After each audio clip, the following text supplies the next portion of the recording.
Good morning, everyone. On behalf of the Real Estate Board of Greater Vancouver, I'd like to thank you for joining us today for our event, Communication Best Practices, What Realtors Need to Know.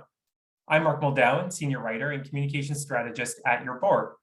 Before we begin, I'd like to ask you to please hold your questions until the Q&A period at the end of the presentation. Once we open the Q&A, you can type your questions in the Q&A section found at the panel at the bottom of your screen. As well, we're recording today's event, and we'll send you a copy in the coming days. Now let's get started. Today we have Coldwater Communications joining us to share their expertise with presenter Nela Goyevich.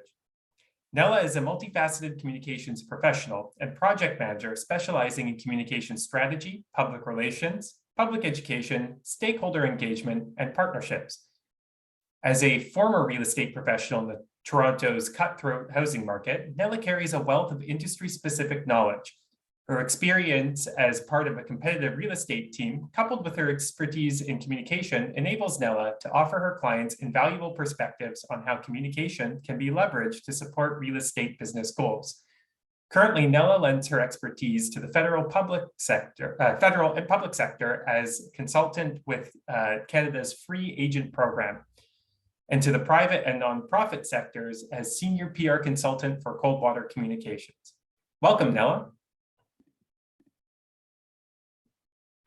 Hello, thank you so much, Mark, for that very, very warm welcome. As mentioned, my name is Nela Goyevich. It is truly a treat for me to be here with you today and to speak to the intersection of two things I'm really passionate about, and those are communication and real estate. So let me just say that as a former realtor, I know how hard you work, how many hours you put in for your clients behind the scenes, and really the people in this world who will understand best what you're going through are other realtors, other people who do what you do and understand the level of skill and adaptability and grind that is required to succeed in this business. And communication, truly, I see it as a highly underrated but critical way that you can shape this industry to serve you better, to serve your colleagues better, and ultimately serve your clients better. So I approach you today with a great deal of respect and admiration, and the goal of today's session is to share how you can lead by example and really reap the benefits of the edge that effective communication creates. And before we dive into the session, we at Coldwater respectfully acknowledge that we are situated on the unceded traditional territories of the Musqueam, Squamish, and Tsleil-Waututh nations. And with that, let's dive in.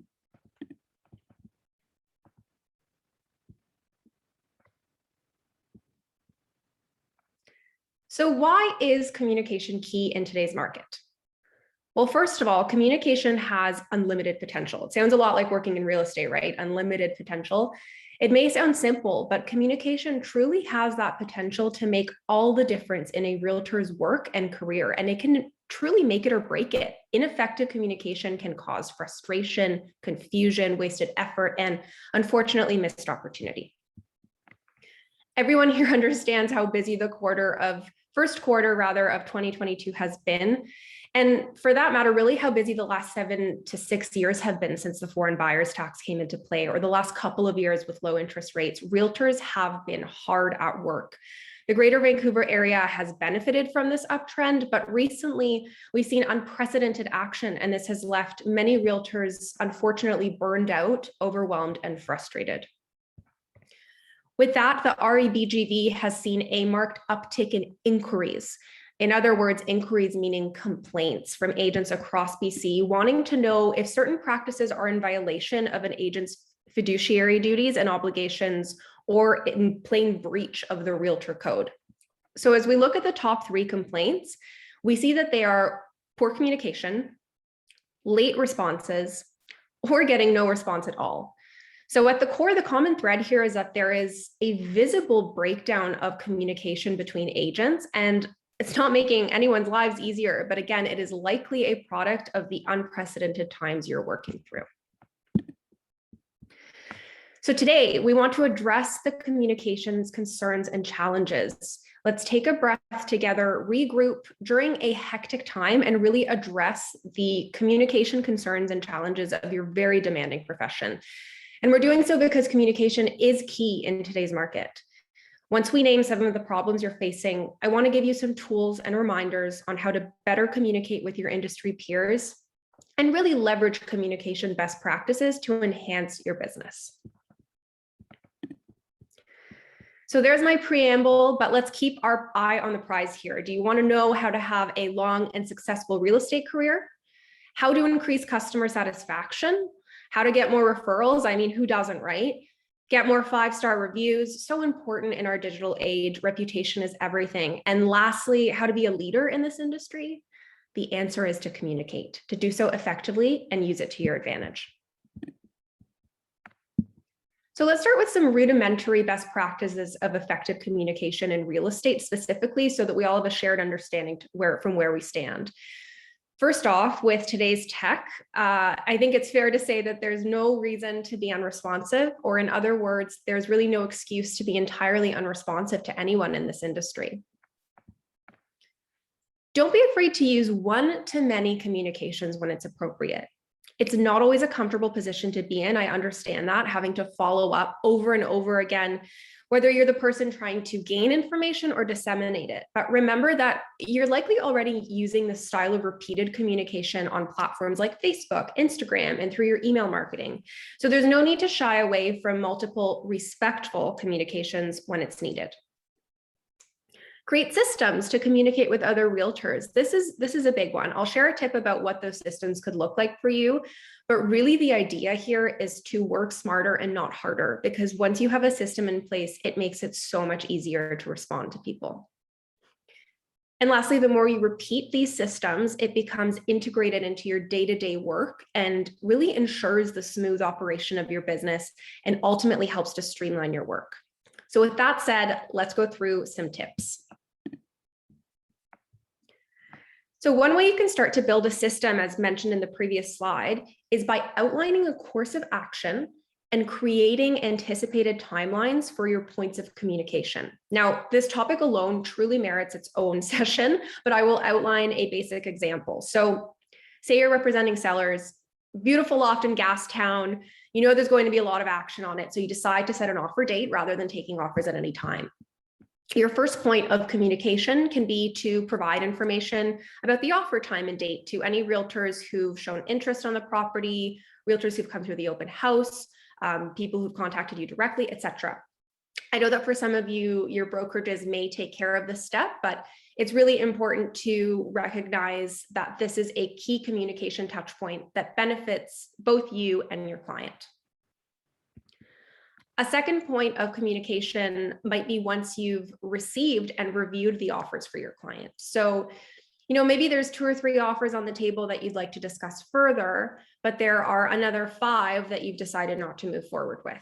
So there's a second point of communication. You're contacting the realtors of the rejected offers to say, hey, thanks, but no thanks. We're going in a different direction, and contacting the offers that you are entertaining. A third point of communication would then be necessary once we've decided on an offer, right? So letting the realtors of the rejected offers know that we're not moving forward, and of course, informing the lucky realtor who gets to do a deal with you and your clients. So right there in this typical offer night scenario, we've just identified 3 crucial communication touch points. And there are likely more, right? So for example, say the deal isn't firm. It's conditional on financing and home inspections to be confirmed in 10 days. Naturally, other realtors want to know when the deal firms up or if it falls through so they can sneak in with their clients. So there's a 4th touch point.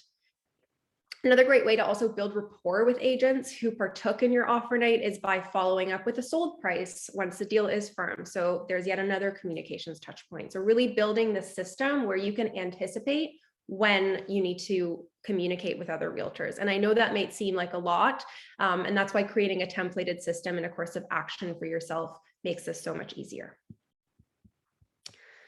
So second, keep turnaround times consistent. Consistency is key. I'm sure none of us appreciate when an agent leaves us hanging for information we need. It doesn't make us look good to our clients. If needed, set reminders for yourself to respond and follow up to people. Being brief and specific. So keep your emails short and sweet, but without leaving anything out. Truly, a brief response is better than no response. And I encourage you to take the pressure off yourselves that every communication needs to be magnificent and go above and beyond. I certainly felt this pressure when I was licensed. A less personal rather, update is better than no update at all. So you can create a canned email response in this case. It's a great strategy to use, which you use to communicate with all agents. And what I mean when I say a canned response is a generic message or a template. If you have to, you can also consider BCCing everyone. So for example, what we see on the screen here, thank you for your offer. We appreciate your interest in our client's property. However, our clients have accepted another offer, granted conditions are fulfilled by X date. So something like this allows the other realtors to follow up with you to see if the deal has firmed up or check in for a sold price, since they now know how long the conditional period is. But most importantly, it keeps everybody in the loop. And this is a nice little templated message where you can just fill in the blanks every time that you're in this situation and BCC everyone if you don't have the time to connect with people one-on-one. And lastly, be proactive. Reach out, provide updates. Small efforts go a long way and they're always appreciated. I know we've just outlined a few little tips of how you can be proactive with your communication, but remember that people really do remember the small things. We're all human, right? And lastly, the golden rule: do unto others as you would have them do unto you. So simply put, this phrase means to treat others the way we want them to treat us. I said it before we got started, the people who will best understand what you go through in this business are your fellow realtors and brokers, and you have the opportunity to tap into that and nurture this community. Which leads me to the next slide. A message from REBGV and a reminder that reads, we're a community that makes up an industry. We all depend on each other to improve the culture, to uphold high standards of professionalism so that the member-to-member or agent-to-agent experience improves. How we conduct ourselves impacts our overall success. I think what's at the root of this reminder is that health starts from the inside of an organization or a community. If we're improving the culture and practices of our internal dealings, agent to agent, colleague to colleague, that reverberates out into how we treat our clients and this business as a whole. So based on some of the topics we've covered so far, let's contextualize this a little bit more by going through do's and don'ts and why or what makes them do's and don'ts.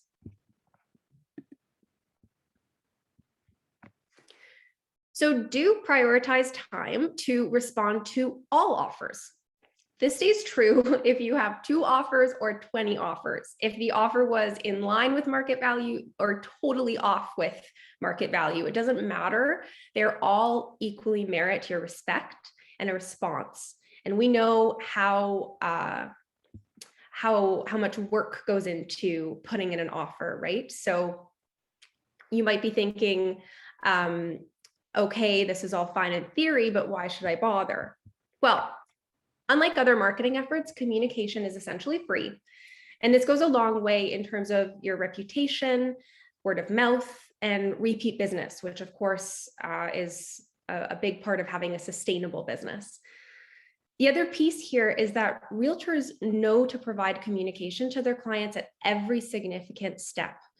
And really what you're doing is giving other agents the opportunity to do that for their clients too. At the end of the day, real estate can be a small world. So please be reminded that this is due care for not only your clients, but the public and your fellow realtors. And of course, all of this relates back to the Realtor Code. In this case, Article 3, which is a primary duty to a client. A realtor shall protect and promote the interests of his or her client. This primary obligation does not relieve the realtor of the responsibility of dealing fairly with all parties to the transaction, which of course includes your fellow licensed real estate professionals.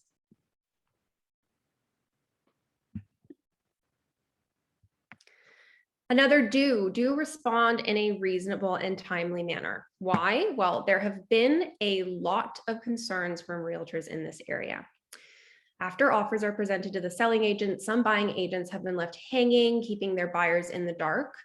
And responding in a timely manner really upholds industry standards and creates a system where we can support each other. So absolutely no one should be left hanging, as we discussed earlier. And this ties into the Realtor Code. Article 3.1 here reads that a realtor shall fully disclose to his or her client at the earliest opportunity any information that relates to the transaction.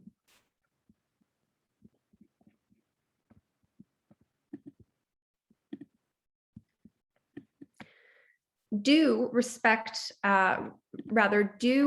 people's time. Thank you. One way you can do that is by being punctual. Why? Well, punctuality is a sign of professionalism and demonstrates a desire to do the job well. I know that when I was working in real estate, there was somebody on our team who was consistently late, and it didn't look good. And I think the big thing is how you look in front of your clients. So it's definitely something to keep in mind. It's also a sign of someone who is well prepared and helps you stand out as a reliable and trusty realtor, right? So agents who are chronically late are viewed negatively by more than just other realtors, and clients also see what's going on, as mentioned. So don't forget, to be a real estate agent is to provide a service, and it's a service for which there's abundant competition. So one way that you can be ahead of that competition is to simply be punctual. Do foster agent-to-agent relationships. Why? So you never know when this agent will be on the other side of another deal. Build your industry ties every chance you get, and this will have a positive impact on your business. I know that when I was a licensed agent, unfortunately, there's a lot of intimidation that we see among agents. And that's not something that you forget. You don't forget how people made you feel. And when you're on the other side of that deal, you may not be as keen to work with that person. So really, really important to keep in mind. And remember, real estate is cyclical. As we all know, there will be ebbs and flows in how busy you are. The markets turn all the time, and you're going to have slow periods, and you want to maintain your industry connections to have the support really when you need it most. Yeah, very important. And lastly, do express appreciation for your offers and maintain a positive attitude. As mentioned earlier, we know the amount of work that goes into putting together an offer, and how big of a decision that is for the client to choose to put in an offer, and how that might change the dynamic with the client and the realtor. These are massive decisions. So it's important to keep in mind that everybody in this scenario is a person. Agents are people too. It makes transactions and interactions much more pleasant when you express appreciation. It's important to remember that agents are dealing with their clients who are also people, right? And everyone involved has feelings and emotions attached to the deal. So as we know, real estate is likely the biggest purchase somebody will ever make. And improving your communication skills will not only improve your real estate career, but also your life and that of your clients.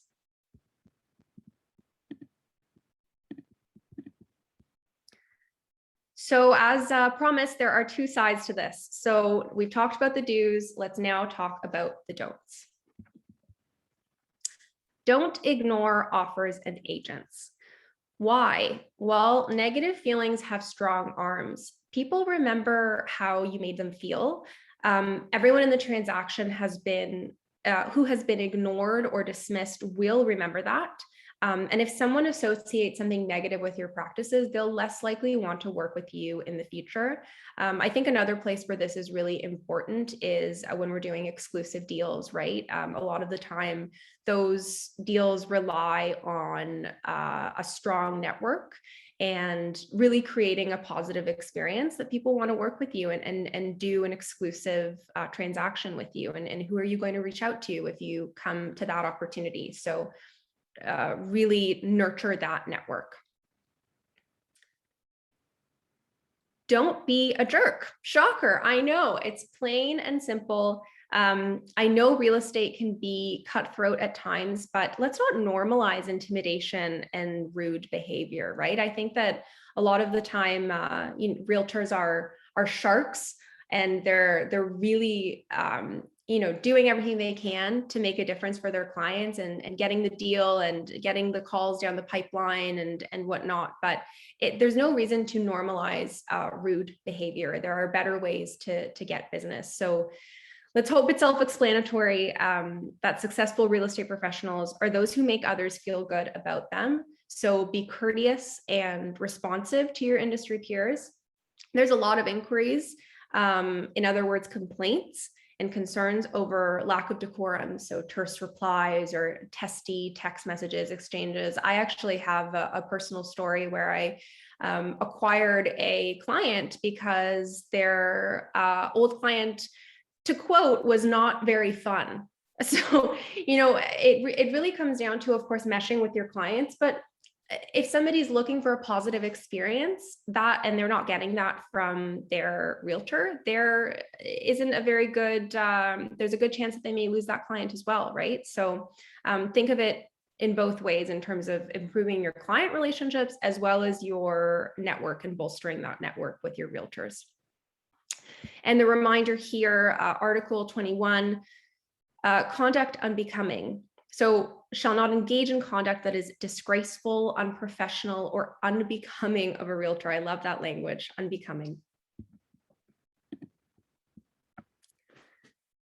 So what is the importance of effective communication skills in real estate? Well, we've talked about a lot of them, but real estate is a people business, as we know, and the way we communicate has a very big impact on our success.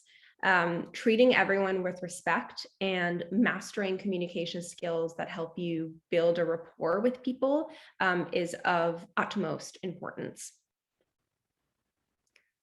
Buyers and sellers are at the crux of every transaction, right? And as mentioned, they are involved in one of the most significant financial commitments that they may ever make. And there could be a serious financial burden on clients when they do not receive responses. And of course, this never looks good on the agent representing them.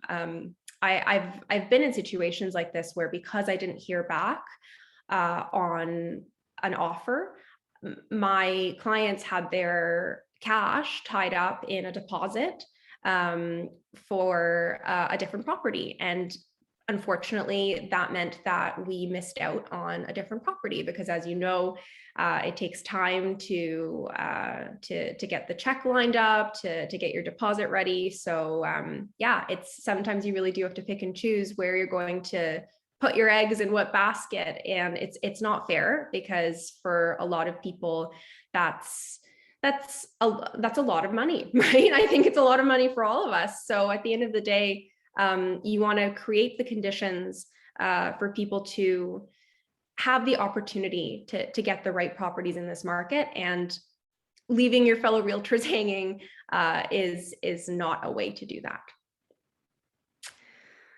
We can't say this enough, right? Effective, respectful, and considerate communication is required of absolutely all real estate professionals. And as professionals, there is a duty and an obligation to the public as well as the industry as a whole. It is part and parcel of what is really required of you as licensed realtors. So some of this includes, but is not limited to, cooperation and teamwork and partnering. I think this is particularly important when you are actually part of a team, but this, you don't escape this just if you're not working as part of a team. I worked on part of a team and as well as an individual realtor. There's always a two-way conversation, if not a three-way, four-way conversation that's happening when you're dealing with offers and when you're showing a property. So very, very important, no matter what the structure of your team is. Leadership through involvement and by example. I can't stress this enough, right? It's easy to say, well, why should I do it if nobody else is doing it? Leading by example does a lot to distinguish you from the people who aren't using communication properly. And especially in times like these, it's extremely important and truly a way that you can distinguish yourself from the rest. Respect for the individual and encouragement for people to develop their full potential. In the spirit of team leadership, you're really helping other people do well. And that's a great thing if you have a team mentality and you consider that this is a community that you're trying to really feed. Obligations to stakeholders, including an exemplary concern for responsibility to the public and community. Of course, this is very important. And primary focus on customers while fulfilling your duties to other agents. So let's not forget about that. A process-oriented and prevention-based strategy. And this is a little bit about what we talked about with that example with the offer night and kind of looking at the different communication touch points. We need to be able to have forward thinking and strategic thinking because things get hectic, right? Things get hectic, offers come out of nowhere, clients, want to see a property. I know that you're so busy, but when you have a prevention-based strategy, it avoids you from having a reaction-based strategy. So that's really the key here, is that you are well prepared and therefore you can do your job with more ease. And lastly, continuous improvement of methods and outcomes. There's always room for more improvement. Settling for the status quo or the way the culture is in the industry right now, I don't think is to anyone's benefit. I think encouraging each other to do better and be better will only uplift the industry, the reputation of the industry as a whole, and your individual reputations and business quality. So the Realtor Code, as you may have noticed, we have closely tied today's communications topics to the Realtor Code. So I'd like to do a little refresher with you. So CREA's Realtor Code is universally recognized by real estate professionals and consumers alike as the measure of professionalism in real estate. It defines and sets out a plan for the high standard of performance the public has a right to expect from those licensed to display the Realtor trademark. And so I'll repeat that. The public has a right to expect this level of professionalism from people who bear the trademark. So that's really important to understand. As realtors, we accept a personal obligation to the public and to our profession.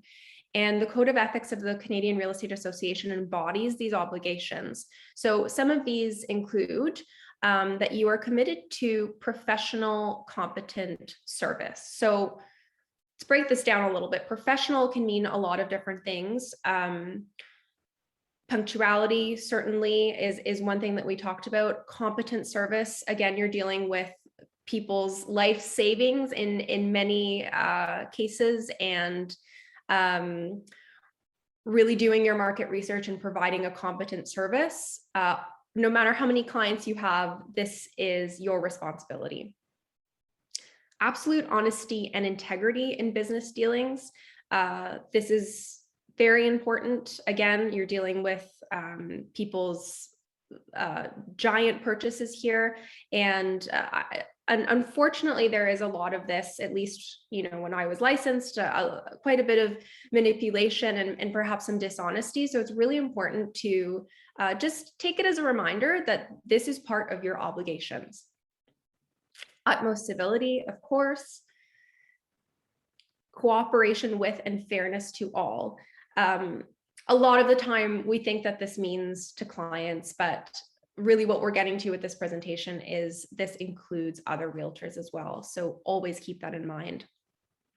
And personal accountability through compliance with CREA's standards of business practice, right?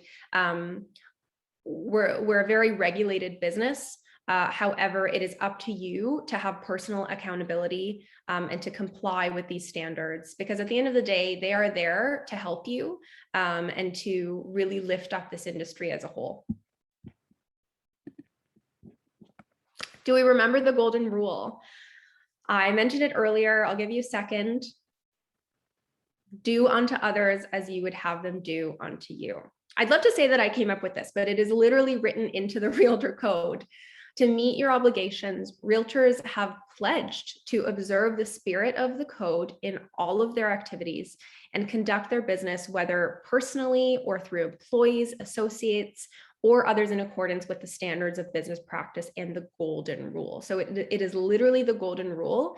And a reminder that you have pledged to it. So this is, it's really rooted in empathy and compassion, and that's a universally understandable thing. So it should be hopefully easy enough to kind of apply that to your work and your life. So I know we've gone through a lot of material today, and I'm sure some of you are thinking, well, even if I communicate effectively and uphold the Realtor Code, who's to say that others will do the same? So I hear you, and let's talk about how to handle disputes. Members are expected to act in the highest standards of professionalism as outlined in the Realtor Code. So when there is a lack of civility and or tardiness, notice how punctuality is up there when importance with civility, the first course of action is to diffuse the dispute with professionalism and try to find an agent-to-agent resolution. Okay, so hash it out between agents, fair enough. This ties into the reminder, Article 19, discrediting another registrant. The realtor shall never publicly discredit any other registrant. If the realtor's opinion is sought, it should be rendered with strict professional integrity and courtesy. So the reality here is that while bolstering your communication skills can help you find a solution to disputes, sometimes the other party isn't cooperating, right? And it's just not possible. So if this is the case, you should elevate your concerns to your managing broker. REBGV expects that the complainant's managing broker will then speak to the respondent's managing broker. So then the dispute really is being dealt between the managing brokers. And at that stage, if the dispute is not resolved, then a formal complaint can be made to REBGV. This isn't a comfortable situation to be in, so equip yourself with the right communication skills to hopefully avoid this kind of escalation. This leads us to our recommended process for disputes because, despite our best effort and working on our communication skills, life happens. So here are a few tips for the process. Take a breath. I know it may sound silly and simple, but taking a breath allows you to approach the dispute from less of a reactive mindset. A lot of the time when we are frustrated or we're dealing with conflict, we're in a fight or flight mode, and our nervous system is overwhelmed. And so really taking a breath to step back and think about how we're going to react rather than just reacting is a really powerful tool. So when there's a breakdown in communication, usually it's because the other realtor is overwhelmed, right? Like it's not usually personal. So that's a nice thing to remember as well. We're all human. Review and follow the best practices outlined in this presentation and try to resolve the matter with the other agent, right? So when we face the problem, our first point of action should be to try to hash out the problem agent to agent respectfully, using some of the tools that we've outlined in this presentation. Now, if there's no resolution, report your concerns to your managing broker. Your broker should then reach out to the respondent's managing broker to discuss reasonable steps for resolving the matter. So at this point, you are allowing the managing brokers to really deal with the situation. And if the matter is not resolved, that is when a formal complaint can be made to REBGV as a last step and resort. So we are coming up close to the question period. So let's look at some of our key takeaways. Prioritizing communication. I really think we only hit the tip of the iceberg today in terms of how powerful of a tool communication really is and what it means to prioritize it. I have been fortunate enough to work in communications and real estate, and I truly credit that intersection of skill with allowing me to have a fruitful career, because that's kind of what has allowed me, at least, to serve my clients the best way that I possibly can. And to keep people calm and to keep people informed is a privilege and a really great way to go about doing your business. Being consistent. Consistency really is key.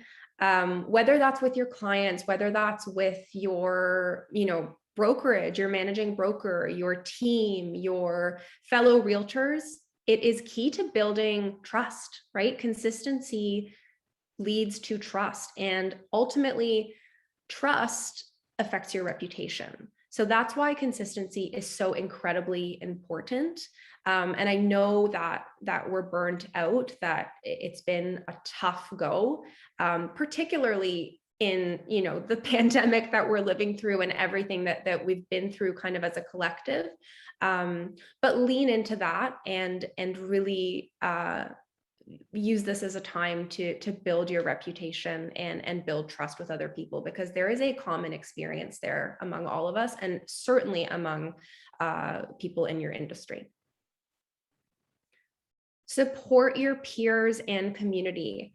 Like we discussed, let's normalize uplifting this community. Let's flip the switch and build a culture to be one of compassion. Because like I said, nobody understands what you're going through better than your fellow realtors. And I know that it's competitive out there. And I know that realtors, are trying to get the best deal for their clients, and maybe they're not always nice to each other in that process, but it would just be so much nicer if they were. And I think that there are very simple tools and ways that a few people can start leading and others will follow suit. And that can completely kind of flip the script and change the narrative of this industry. Uphold the industry standards. They are there to help you and to create a baseline for how realtors should conduct themselves. And also, as we learned, the right that the public has to expect in terms of professionalism from realtors, so that they're there for a reason. Being a real estate agent comes with a great deal of responsibility, and those industry standards will really only help you be great at what you do. And lastly, express appreciation. It does not cost anything to be kind. It's up to you what kind of culture you feed in this industry, and you have the power to really change it for the better. And I will add one point that's not on the slide just because it comes to mind, but real estate is really a reputation-based business. And keep in mind that good communication is critical to running a successful business. Communicate well for the sake of others as much as for yourself. And if you are known as a respectful and professional realtor, it will lead to more and better business, more sustainable business. So thank you so much for listening to me for these past few minutes. I will pass it on to Mark to answer some of your questions. Thanks, Nella. Really appreciate that. That was great. So we'll now open the Q&A period. I'll try to get to as many questions as we can in the time allotted. As a reminder, you can enter your questions using the Q&A panel at the bottom of your screen.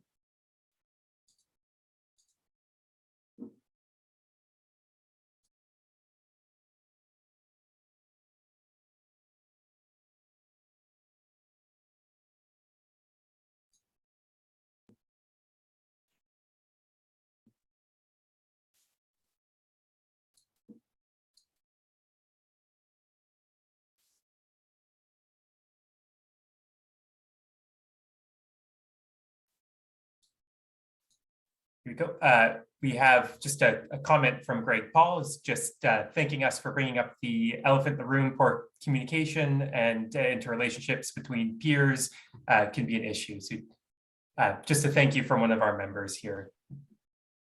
Our absolute pleasure. I think it's a very timely conversation to be having. Also, given how much our global village has become more of a village lately, right? Like, we are communicating virtually more than ever. It is very, very important to start setting standards and best practices for how we communicate. A few more thank yous as well. Is there any questions that we have?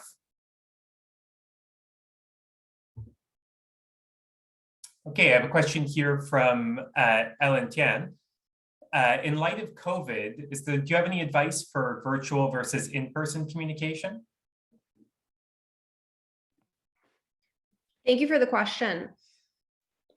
I think one of the difficult things with communicating virtually is when we write something on a text or an email, it's not always obvious what we mean, right? Like I can write a text and maybe it'll come off colder than how I meant to sound, how I would sound if I called somebody on the phone or if I saw them in person. So I think the first thing is to understand what works for your client. Every client is different. What I like to do is ask, what works best for you? Are you comfortable meeting in person at a distance? Or would you prefer text message? Would you prefer if we did a video? Kind of just make a list for yourself of what modes of communication virtually you're comfortable with and kind of let them know, this is what I'm comfortable with. Please let me know what works for you. And that way there's not so much of a guessing game.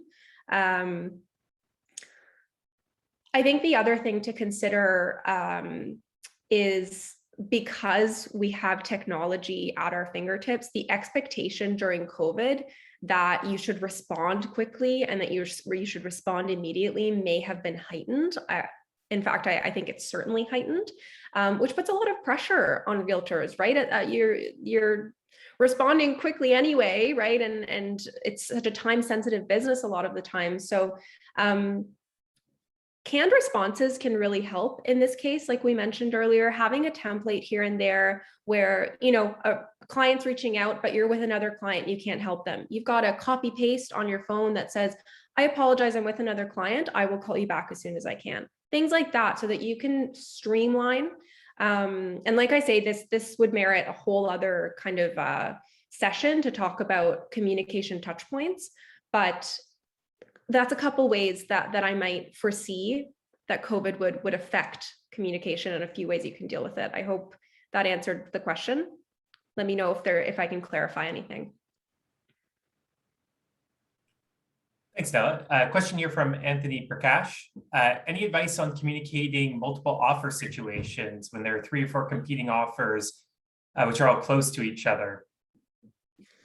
Oh, it's so tough, right? I think it's tough any way you slice it, but there are certainly things that you can keep in mind and do. So multiple offers, I think, again, I don't mean to lean back on the canned response thing, but giving people just enough information so that you can step back and deal with it, deal with the situation, talk to your client, weigh the offers is a great first step. So if you've got, say, 3 offers, like you mentioned, that are all close to each other, tell everybody, we're currently entertaining X amount of offers, and I need some time to discuss this with my client.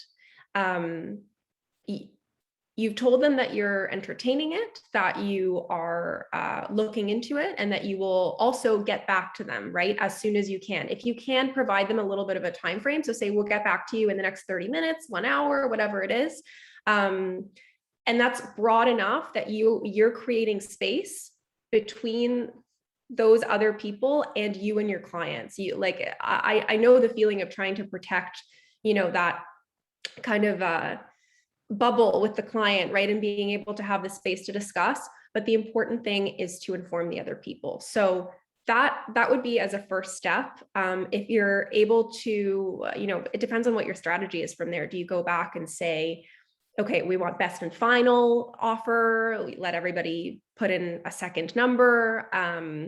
Really depends on your strategy, right? But from there, certainly telling the other realtors right away, if you've chosen an offer, please don't leave the other people hanging, as we discussed. So that's a little bit of advice that I can offer in that situation. Thanks. Question here from Elizabeth Pagtathan. What do you do when some realtors just don't respond? Yes, the joys of the unresponsive realtor. And I feel your pain, right? Like it's just not helpful at all. I would say, like we said, one-to-many communications is not a bad thing, right? You can only do what you can do. And I think that the best thing to do is to follow up respectfully. Don't lose your cool, right? Like, I don't think it's not your job to, teach the person how to, or rather, you can teach by example, right? Like, it's not your job to say, hey, why aren't you answering me? You shouldn't be conducting your business this way. Lead by example, follow up multiple times, be respectful. As per my last message, we're still waiting on your response. I would really appreciate if you could get back to me. Thank you. Hope all is well, right? Like little things like that. I know it can be really annoying because you have to keep doing it, but that really is the only way to go about it. And at a certain point, unfortunately, you have to draw a line in the sand, right? Like if you're not getting a response, you're not getting a response. And that's where you as a realtor have to make a strategic decision to either move on or, be honest with your client and say, I'm not sure this is an option for us anymore, which is a difficult thing to do. But as we've outlined, if you can't hash something out realtor to realtor, report it to your managing broker, right? Maybe the managing broker can talk to that person's managing broker. And you never know what's going on in people's lives. I will say that. I always give people the benefit of the doubt. Maybe they're having a horrible day. Maybe something terrible has happened. But at the end of the day, if you've done your due diligence, that would be the next step. And then, as we learned, the third step would be filing an inquiry with REBGV. Thanks, Stella. A question here from Sophia Khan. Is it good practice to ask clients what timeframe to be contacted? Basically looking for some advice around setting boundaries and getting their input on when and where is the best point to contact them. That's a great question, because a lot of the time you put your clients first, right? And that can be tough. That can be tough on your personal life, on your family life, on your other clients, other ways you're trying to grow your business. So I am a big believer in setting respectful boundaries and asking what people need. So I absolutely agree that that's a great way to go about it. And then that also lets you lean on the boundaries that you've set. So if those boundaries aren't being respected, it goes two ways, right? Say, well, I'm available to chat with you from this time to that time. And if they can't call you in that time frame, well, that was my availability for you. And if you're feeling generous, you can shift that around or whatnot. But same thing goes with the client, right? If they tell you I can chat between 2 and 5, you're not going to call them at 6:30 in the middle of dinner with their kids. So I absolutely think that that's a great practice. But at the end of the day, we do have to be a little bit flexible, right? It's the nature of the business. Thanks. I have a question here from Doug Williams about social media. He's asking if you have any reminders about social media pages for real estate, as they can be seen by all, even if it's a private page. So just to clarify, social media pages for real estate, seen if they're a private page. Yeah, so if a realtor has a private profile that they're using and then a public business page, or if they're interacting with, say, a Facebook group or something like that using either their business page or their public profile. Right, that's a good question. There's the digital footprint is forever, right? So you've got to be really careful about what you put online, how you interact online, what you like. All of those things are there forever. So my advice is really tune into what you're comfortable with, right? I know people who keep their private accounts private, their personal accounts private rather, and their business accounts public, open, very different content on them, right? When a client follows them on a social media platform, it's their business account rather than their personal account. So that's one way. You can keep them completely separate. I don't see the harm in that, as long as you're still putting out the kind of content that you want to be putting out. some people like to mesh it, right? At the end of the day, you can have your personal page be your business page, but then you have to make sure that everything on there is business appropriate, that resonates with your clients. You know, think to yourself, how would this sit with XYZ client, any kind of client, right? And the last thing I will say also with what platform you're choosing, think about what your client base is, right? Like an older clientele may be more keen to use Facebook versus a younger clientele may be more keen to use Instagram. I'm not sure the people who use TikTok can afford homes yet, but you know, that might be something to think about as well. Thanks, Ella. That makes a lot of sense. I have a question here from Margaret Yamaguchi. When you email several questions, for example, to like a strength management company, and not all your questions get answered or the answers are vague, how do you best handle something like that? Should you send one email per question, or how often, or how immediate should you go back if they don't get a response? That's a good question. So I'm a big believer that we should streamline communications as much as we can. That's a communication best practice, I think, what any business that you're in. So if you're able to put all of your questions into one email, I think that's a good way to go about it. You can say, hey, I recognize this is a lot of questions, but I just wanted to address all of the questions I had so that you're not getting multiple emails from me. That's what I would do. Now, if you get a response back, that's what I like to call a political response. It's like not like a politician, or not quite telling you, the answer, but not quite revealing. So feel free to go back respectfully again, right? And say, hey, I noticed that you didn't quite answer this question, or could I please ask for more clarification on this question? I like to just loop back and actually just highlight the parts of the email that they may have missed and said, hey, do you mind readdressing these things for me? Because I need a little bit more information, please. And again, give people the benefit of the doubt, right? People are so busy that I think it's possible that they may have just missed that part of the email. If it's a lot of questions, sometimes it's nice to break it up into, 2 messages if you can, like your high priority questions that you need answered by X date. Say it in the email. Hey, I need a response by this time, if that's possible, please. And then your lower priority questions in a different email. So I know that's a lot, but that's kind of how I would probably deal with the situation if I were in your shoes. Thanks. Question here from Daniel Huff. We live in Vancouver. It's a very multicultural city with lots of language variables.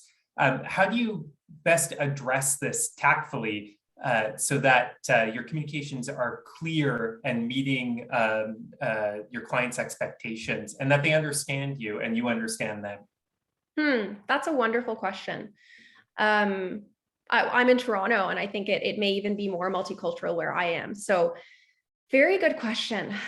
I think when we make communications products for web or print, and when I say products, I mean, any piece of communication. It can be a blog, it can be a flyer, it can be a listing. Using simple language is to your benefit, right? Like you want to make it as comprehensible as possible. So I'm not saying, make it avoid different, avoid descriptors, right? You want to be descriptive in what you're saying, but I think that keeping things in plain language, simple language, that is the way to go. Now, if you are trying to tap into a certain market, say, I used to actually sell homes in a neighborhood that was primarily Southeast Asian. And I said, okay, well, this is really interesting. Why don't I try to partner with a Southeast Asian business to get the word out to that community? Because I'm noticing, and the statistics are telling me, that this neighborhood is predominantly Southeast Asian. So I ended up approaching a community center and I believe a restaurant. And, you know, that was a great way to just feature some of the listings that my team had at that time on their billboards. And that's another way that you can kind of tap into the market. Yeah, at the end of the day, language barriers can be hard to kind of circumvent, but that's a couple of strategies, right? If you have target audiences, maybe you can make more targeted material for a certain neighborhood or audience or community that uses even more plain language, right? But again, giving people the respect that most people will understand what you're talking about, and treating people with respect is number one, right? That makes a lot of sense. All right, question here from Renata Steele. How would you deal with it if you received like a negative review or saw some untrue information about yourself on the internet?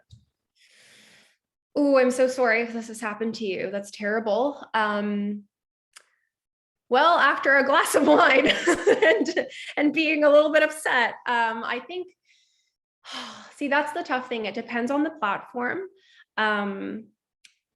This is a very good question. I actually I may ask our Coldwater founder to jump in if she doesn't mind. But if there is a untruthful, yeah, you know what, Theo, I'm going to let you take this one. It's a hard one. I guess it really depends on the situation. It depends on the source of the comments online. And do you know this person? Do you not know them? It depends on what platform they're posted on. In some instances, for example, like if you get negative Google reviews, you do have some recourse to reach out to Google. Sometimes comments are posted by people you don't even know. So you do have some recourse options to go through them and kind of report certain comments when you don't know who they're from and that are untrue. If it is somebody you know that's you know, typically very confrontational, sometimes it's best not to engage with that person and not to respond, simply because it would only add fuel to the fire and make it even worse. So it really is situational. In other instances, if it is somebody you know that expressed some concern about the certain level of service provided or anything else, I think it would be good to write to acknowledge their concerns and post publicly, you know, I'm sorry to hear that you feel this way. I would love to have a conversation with you to explore, you know, your experience and to talk through it. You know, please feel free to reach out to me or to reach out to them offline. But it is nice to, in those instances, to be able to show a comment that you acknowledge that they do have concerns and you are willing to address it directly with that person if it's somebody that you know, like a former client. So again, there's no one size fits all approach to sort of dealing with these kinds of comments. But I think that there are ways to mitigate them or soften the blow when they do occur. Hope that helps. Thank you, Theo. Thank you. Couldn't have said it better myself. Great, thanks. And it looks like we are just out of time here today. On behalf of the Real Estate Board of Greater Vancouver, first of all, I'd love to thank Coldwater Communication, Nella, Theodora. I'm really glad that you came out to speak to us today. That was some really great information. And I know that there's some great tips in there that we can take back and use in our business. Our pleasure. Thank you for having us. Oh, you're more than welcome. And as well, thanks for everyone for joining today. Before you go, I just want to point out that we love to hear feedback from our sessions. It does help us improve and create better sessions for you in the future. So when you log off, you'll get a pop-up link at the end of our event to our event survey. Please send us your thoughts by completing the survey. It should only take a minute or two to do. I'd also like to point out some other upcoming events that you may be interested in. On April 21st, we have our REBGV discussion on multiple offers with Sandra Wine. On April 28th, we have our event on meeting clients' expectations. On May 5th, we have an event with the City of Vancouver for their 2022 municipal update. And on May 12th, we have part 2 of our Let's Talk Land Assembly series. To register for any of these events or to check out some more information on them, go to the courses and events calendar at rebgv.ca. Well, thanks for taking the time to join us today, everybody, and have a great day.